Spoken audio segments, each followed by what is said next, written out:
own barracks and have to stay in their own side. But they fought for a country that they believed in and that they wanted to be better and that they hoped it would be better, just like Martin Luther King. I may not make it up that mountain, but I can see the top. Right. And I honor those men. I just wanted to say, and I hate to say this. I was just going to say, no, I was just going to say, you know, as you were saying that, and I had a vision of the soldier, his job was more, especially on the ships, they were forced to go down in the bowels of the ship. They were the ones feeding the torpedoes, and whites were not allowed to go down just in case the ship blew up. It would only be black men in the bowels of the ships, because can you imagine the sound and the heat and the stench of of that firearm that they had to sit and stay down in the bowels, and if there was a leak or anything, they couldn't do nothing. They couldn't go nowhere. It's just sad. And yet they still fought. They still fought for their belief, and they still hope for the betterment. And that's why I will always feel more honored and want to honor Black soldiers, even our Black soldier today, with the racism out there, than even the white soldier, which my father was a white soldier, and my white nephew got, the Purple Heart for saving his buddy's life, who happened to be Black. But my point is this: we have to think in a broader stroke and understand we don't know what other people are going through. And that's right. We got to have more compassion and understand that the subtleties of bigotry and racism is live and well. And we all have our own we do have our own bigotries. To say that, we're not bigots at all, it's just not true. We might be in our ways, we might have our little things, like, I'm so angry about a certain white ethnic group making fun of the other ethnic group that I happen to be related to, and then now I call them the most racist, and I think that they're stupid or whatever.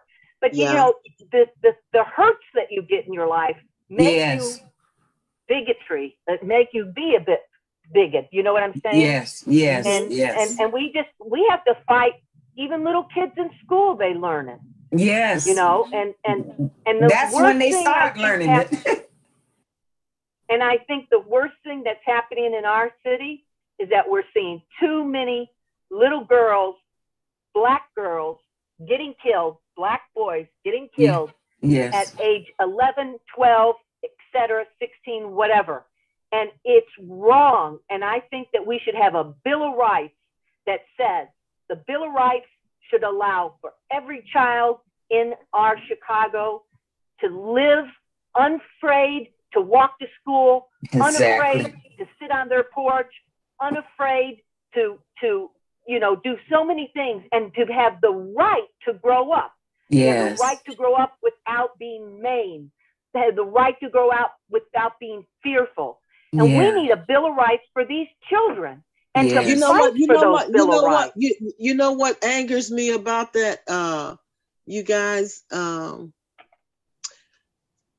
sometimes if you don't follow the dots on things, then you just see the outcome, and it's not good, and like the world sees the Black child as a tyrant.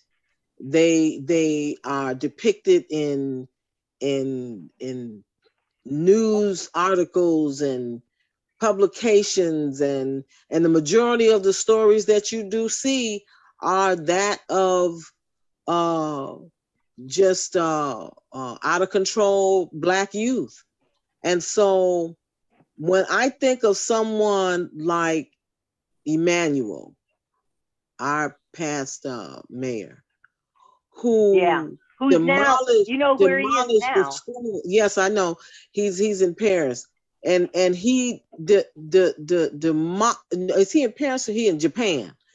He demolished the public school system by dismantling so many schools and displaced so many children and teachers that were mothers and office workers that were head of households and janitors that lost their jobs. And then here you pop up all of these chartered schools that baited those kids to join the chartered schools while the public schools were closed. Schools that did not need to be closed, that had a decent rating. And then all of those teachers that their schools closed based upon bad ratings, poor ratings, who's going to hire them? So while he's sitting somewhere enjoying life and eating caviar, you know, he's destroyed lives, and now he's gone. That's why he had to get out of Chicago. He couldn't have, with LaQuan McDonald, that situation over his head, the closing of all of these schools. And so now we're faced with a circumstance that we did not create, but the world says, oh, bad parents, bad community, bad city, bad children. And so terrible. We need to tell the real story. We're gonna do a movie on that, Wanda. That'll work. Let's do a movie on that. Yeah, that'll work. You know, Ron will do the soundtrack. We got to do that. We got to tell that story in that perspective. You know, so that people can see. Now, I know the good kids. I know them. You know them. Yeah. But they don't get the airplay. They exist. We work with them. Yes. We work with them every day. Yes. We know who they are. Yes. But you don't see them in the media. No. And so we need to tell that story and say, hey, look, they're right here. They're artists. They're great people. They're students. They're, you know, good children to their parents. Yes. We need to tell that narrative because no one is going to tell it for us. It's just like what's going on in Ukraine. The Blacks are being looked upon as the scum of the earth. These are students. The girl said, I'm a student. Let's go look at that. Let's go look at that. Yeah, that's just crazy. That's, let's see. So what would I type in? It's just me and you, Wanda. I know. So treatment of African Americans in Ukraine. I gave you the article. You know what? I sent you about 2 or 3. I couldn't find it. So can I made it where you can share too? Can you go to the website on YouTube and tell me what it is? So wait a minute. So you didn't, maybe I sent it to your message. Oh, you probably did, because I didn't see it on email. Oh, your email? Right. But I did find this: Black people escaping war in Ukraine reportedly discriminated against at the border. Let's look at this. That's good enough. Africans being discriminated. Wait a minute, let's see. Can you hear it? Let me see, did I do this right? I always miss doing. Yeah, I did it right. Okay, here we go. I think you want to still keep recording? Yeah, I'm gonna keep recording. We'll just show this. Neighboring countries, we are getting. I know she dropped off. She was on her phone. Being discriminated against at the border. Maybe you've seen the images. By now, they're all over social media under the hashtag Africans in Ukraine. Even civil rights lawyer Ben Crump tweeting the video out. Reportedly, it shows Black and brown. Can you expand that? To board trains and buses to flee the war zone, being pushed back. And it is, or at least appears to be, because of the color of their skin. Right now, we're working to verify the video here at BNC and the source of it. Meantime, Nigeria's foreign affairs minister tweeted, quote, I am personally coordinating with our missions in Ukraine, Poland, Russia, Romania, and Hungary to ensure we get our citizens out of Ukraine and bring them back to Nigeria, those ready to return, while supporting those who are remaining in Ukraine. So very serious situation there. We were surprised, perhaps not, knowing, don't know what you don't know, that there were a number of Black people in Ukraine.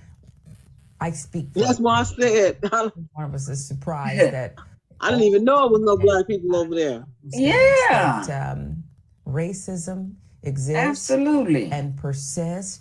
I would like to know, as we work to confirm those images, Mike, who is perpetrating it? Are these Ukrainian officials? Are these Ukrainian officials who are? I think these might be officials of the Polish border. I'm not sure. We do have, obviously we had Terrell Starr. We've had him on our show several times. He is a reporter, I believe, over there in Ukraine. So he's joined us to talk about the Black presence that is in Ukraine. There are several Black people that are over there in that country, either working or students, and so we do know that there is a small presence over there.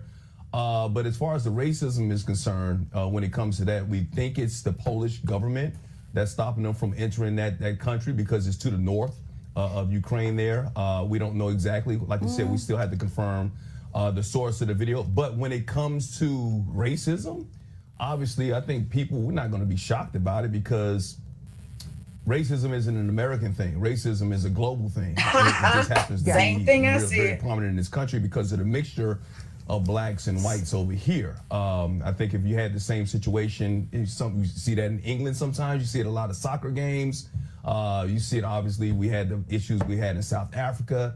So it's a global issue. So we're not surprised by something like this. It's just sad that when a country is at war and you see that they're mainly women and children who have trekked over 20 miles just to get to the border to flee war and the damage and everything that's going on there, they can't get out while their counterparts who don't look like them are able to. And that's the only difference in who's getting out and who's not. So once this video is verified, once again, we'll have more information on this. But these are the reports that are coming out of Ukraine. And it's, once again, like it is around the world when it comes to racism, just a very sad and just dumb situation, to be honest with you.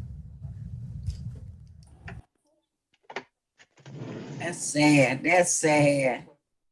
No, I didn't see that. You didn't see it? I didn't. I've been working so hard. It's just, I can hardly get normal news. I can hardly get normal news. Let me stop. Hold on. How can I see it again? Like from the very beginning? I can send you the link. Hold on. Will you send it to me, please? Yeah. In an interview, and while that may be true, it's very telling. It's okay. Yeah, I'll send you the link. I just wanted to show that there are all these people lined up trying to get on the train, and they stopping them from getting on the train because they don't look like the folks that they're admitting on the train. That's just, come on, they're in a war. These people are trying to flee that country, and racism rears its ugly head. But I'm going to tell you something. I don't want it to happen, but just pretend that we go and send our boys and our women to the Ukraine to fight a war with them. I guarantee you are going to see Black men and women join in that fight. Oh, yeah. Even seeing the race there, because they believe they are the strongest, most patriotic soldiers that we have. Yeah. Bar none. Yeah. It's the truth. Yes, I appreciate that. Thank you. I'm sorry. Go ahead. I'm sorry about I was in my car and the battery went all the way out. So anyway, I'm back on with you guys. Yeah. But what I wanted to say was that going back to the point of when I asked about having this particular show today, because I've experienced this firsthand because of the relationship between my granddaughter who's being blocked from seeing me and establishing a relationship with me by her mother, who is Russian. because, and initially I thought it was really because of her hatred of my son, her ex-husband. But then I realized several years ago that it goes even deeper than that, and that it really is racially motivated, because at the end of the day, she used my son to get into the United States. That was her sole purpose for marrying him. Wow. And then when she came here and she got pregnant with a child, that solidified her position in the United States.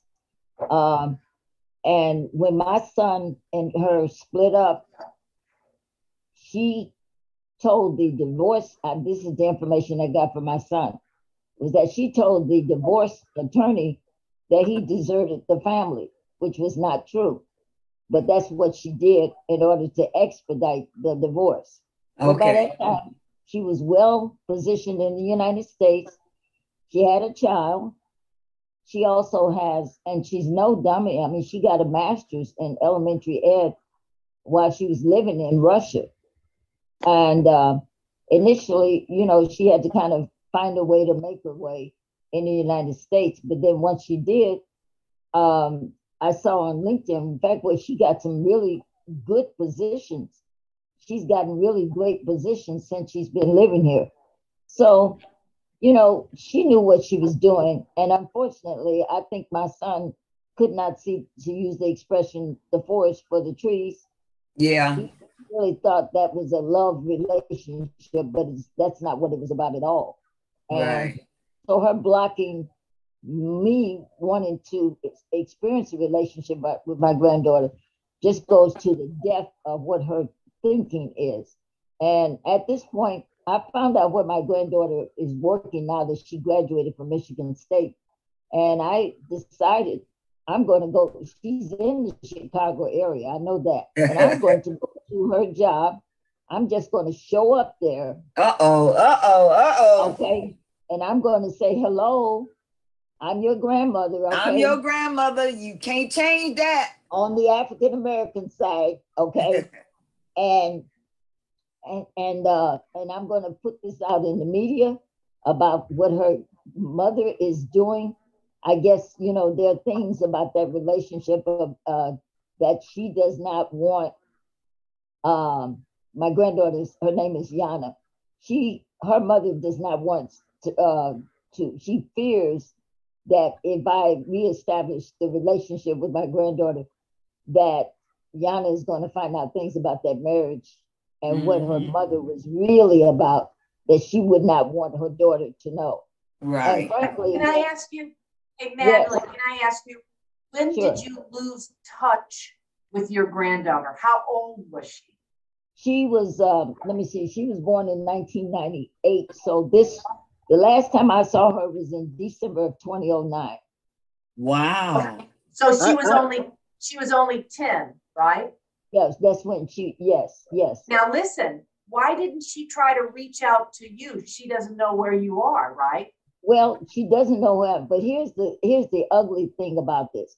Her mother, whatever she has said about me, she has said some terrible things about me, to the extent that, like, for example, when my granddaughter first started at Michigan State, I sent her an email. She never answered the email. I sent her a very lengthy email about who I am, who I was, et cetera, et cetera, et cetera. She never answered the email. Last year, and so when she didn't answer, I didn't attempt to try anymore right after that. But then last year, fast forwarding, this is because she started at Michigan State in 2016. Last year, I finally figured out how to find her on Facebook, and I did find her. She was using her, instead of her first name, which is Yana, that's Russian name, she was using her middle name and last name. Well, I had forgotten her last name, her middle name at one point, but then something happened and I was able to find out what her middle name is, which is an American name. Bingo. I went on Facebook, I saw a ton of pictures, from the time that she was at Michigan State, going all the way back when she was a little girl. Ah.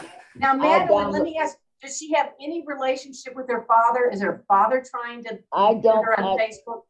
This is my speculation, and that's a messy relationship too, because my son, be it as good, bad, or indifferent, people have different feelings about that, but he's a transgender person now.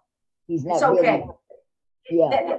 That's okay. But let me just say, I'm not a therapist or anything. I'm just a mom. I just want to say something to you. Okay. Listen to me. You are her grandmother, and you probably have been beseeched and talked about badly from her mom. But let me tell you, you rise above it. You make her know that you have no problems with her mom. You've got to. You cannot vilify anybody, the dad or the mom. You alone need to have that relationship with her, independently of your son and her mom. And you've got to let her know that. I don't know how, in an email, but you've got to say, I have no animosity to your mother. I have no animosity to your dad, who is my son. I want a relationship with you. And just carve that out and make that happen. If you work on that and you make sure she is truly feels that way, because she's the only child, right?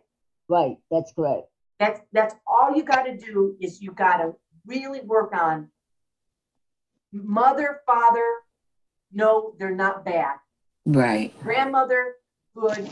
I want to be a part of your life because I'm proud of you, because you're a part of me. There you go. That's a lot of work. That's a lot of work, and God bless you, because you sure have a big job ahead. I just want to say, those were my sentiments, because when I heard Madeline say that she was going to take another road to share with the granddaughter some ill thoughts about the mom, that may close the door permanently. Yeah, I didn't realize that had come across like that, because I have no intention of doing that. I have nothing to gain by saying anything negative about her mother. If anything, if I did that, that would just create a bigger wedge between exactly. Yes. And I wanted to say I have grandchildren, and they're not all with their dads, but one thing that I never did, I always found the good to say about their father. Right. I always found something. I said either something to the effect that some people just have issues when they're growing up, and have made a bad turn, and that doesn't make them an all the way bad person. And we all have our ills and imbalances at some point in life. And so just the positive, and for you, Madeline, because I know it sounds like it's very painful that you don't have that relationship with your only granddaughter, but my recommendation is to just send her little love notes. Once you can get to where she's at, just some little love notes every now and then. Let her know, like Andrea says, is it between you and her? Yes. And what I had said I was going to. No, you're not going to. I know that, but Madeline, you need to also, with those little love notes, before you come out and see her, you need to prime the pump, okay? And you need to work, and you need to be stealth. You need to work smart. And I know you are smart, and I know you know a lot. But the thing is that when you send those Valentines or just because or anything like that, small little cards, just happy cards and stuff. So glad to see that you're out of college, whatever it is. Also mention at some point, your mom was very brave to leave her motherland, her country, and come here and struggle and learn English. You should be proud of your mom. I hope you're proud of your mom. Stuff like that. Right. That makes sense. That makes sense. Sure, Yeah. sure. Madeline, you know that. And I appreciate those suggestions, and I will actually act on those suggestions. I will do that. I like those ideas because I just recently, in fact, last week, I went on LinkedIn. At one point, she had blocked me from LinkedIn. Then she opened it back up so that now, because she has people now that she's starting to relate to on LinkedIn, and she's got a very good job working at a global company in the Chicago area. And I know the name of the company, so I said okay. And she now has herself visible on LinkedIn, and I saw where she unblocked me, so I can see her now on LinkedIn. That's good. So that's good. I will send the cards and notes, and I'm going to take you guys, Andrea and Levette, up on what you suggested. I think that's an excellent recommendation because this has been very painful. Yes, terrible. Take it, Madeline, take it slow and easy, but be clever, be as clever, and you have lived so long a life, you know everything. You know it, but be clever. These children, they listen to their mom. She probably thinks, oh, I only have my mommy. My daddy's not been around, whatever. But it's the relationship between you and her. Yes. You will become her substitute father. Yes. And not only that, just don't rush it. Be kind. Say something nice, always about her mom. And don't talk about her dad or anything, because she'll start getting curious. And then she'll say, hey, where's your son? Or something like that. But don't go down that path yet. You just need to prime the pump. Yeah. Very, very clever. And you will get that relationship. I promise you. Yeah. Because they want to know, children want to know their ancestry. They want to know their real parents and their grandparents. They want to. And I'll bet she would just embrace you. You can, on LinkedIn, you can email a message and say, I'm so proud of you and your achievements. Yeah. You're just wonderful, because you can do that on LinkedIn. That's so nice. That's so nice. Yeah, Madeline, do that because you need to form that relationship with your granddaughter. Granddaughters are so special. I got two. I'm telling you, I've been trying to get them on this show forever. Them girls, just, I don't know, but I'm going to keep on trying. And you know what, Madeline? I want to tell Wanda, I want to tell Levette this. Guess what? My kids block me. They block me. Why did they block me? Because they don't want me to see what they're doing on Instagram, dancing in these wild places and stuff like that, or doing crazy stuff. They block me. Yes, it hurts me. Yes, it does hurt me. Yeah. But you know, one day, maybe they won't block me. Yeah. They don't block me on Facebook, but they block me every place else. My daughter blocks me all the time. Blocks me all the time. Look, I tread the water gently. What I'll do, you know, like if I see something, like especially the only one that I really interact with is my grandson. He's 21. And so I've had the opportunity to question some things that he's done. And I would always think, well, maybe this will be the time that he'll block me. But what we'll do, we wind up having a debate. And I think he likes that. I think he knowing that he's going to get a debate out of me. And so because I do want to know, you know, I like to have a conversation and about how they believe things, and you know, and why they believe things, and you know, and sometimes we'll disagree, but we'll understand that you can agree to disagree. Right. You can agree to disagree. You can. Ladies, we're at the close of our show, but I would like for each of you just to take a moment just to tell our audience what do you think they should be doing? I mean, the folks that are in Ukraine that are being publicly, kept from getting on that train, kept from fleeing the country. I mean, what advice can we give them? What can we say? I'm going to go. Wanda, I'd like to go first and say it very quickly.